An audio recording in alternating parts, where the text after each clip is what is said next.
Hey, what's going on, gang? Hope you're having a great week. So, Chicago, Washington tonight, Thursday night game of the week. I'll be previewing this weekend's game probably tomorrow or Saturday.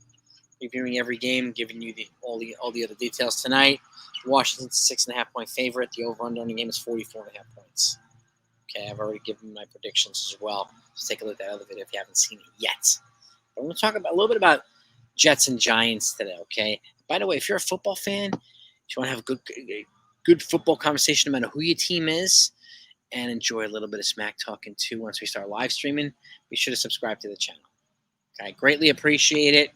Trying to get to 1,000 subs to get everybody involved in the live streams. So, and if you do hit the subscribe button, just hit the notification bell as well while you're at it. That way you know exactly when videos are coming out. So I'll put on regular stuff every week. So I thank you for that. But just a couple of things for the Giants. All right, look, guys. Dallas, good offensive line.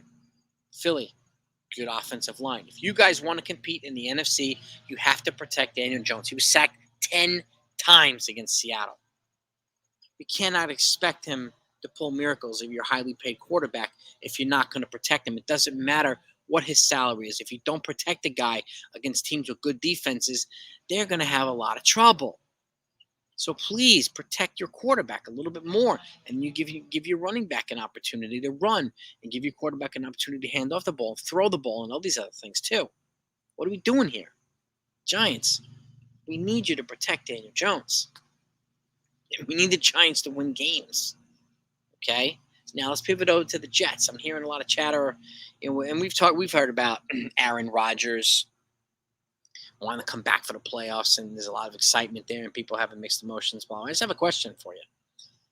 If Aaron Rodgers is coming back for the playoffs, that means that Zach Wilson played well enough to get them into the playoffs without him.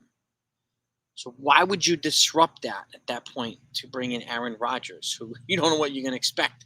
Yeah, he's a Hall of Fame quarterback, no doubt about it. But, you know what I'm saying? This is a question that I think is important to ask, and I want to know what you folks think. Load up the comments. I'd love to ask the Jets this.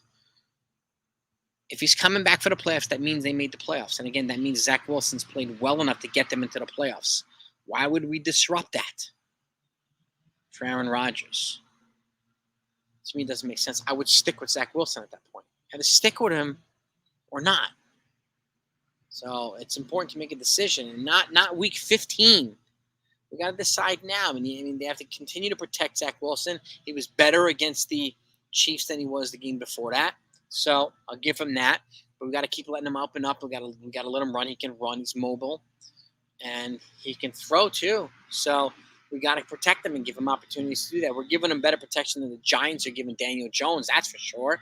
But this is a question that really, I think a lot of fans would like an answer to, and I would like an answer to as well. Why would we why would we just ditch Zach Wilson if he got us into the playoffs? I'm not saying he will. It's too early to tell, but if he does, why would we not recognize that or continue that momentum?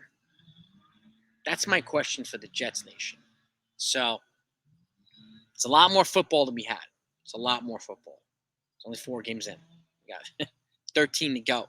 So we have time to get better. The offensive, I think the Giants would probably need to sign or maybe even trade at the trade deadline some offensive lineman or something. Get some more pieces in here, please. Some more protection for Jones. Okay, and the Jets, similar thing. Continue, revamping that offensive line. They got to stay healthy. Got better protection for the quarterback. We face some pretty formidable defenses.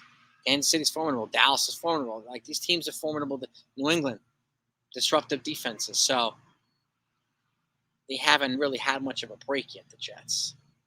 And they're not going to get – this is the NFL. You're not going to get a break. They're going to keep coming at you and try to clobber your quarterback. So we got to continue to protect them. But this seems to be a prevailing theme here in New York, with the exception of Buffalo. It's not protecting our quarterbacks. Josh Allen gets a heck of a lot more protection, so it would be nice if we can get some for our guys at MetLife. So let me know what you think either way. Really, really, this is food for thought, and I think it's a good topic of conversation. But have a great week, everybody, and talk to you next time.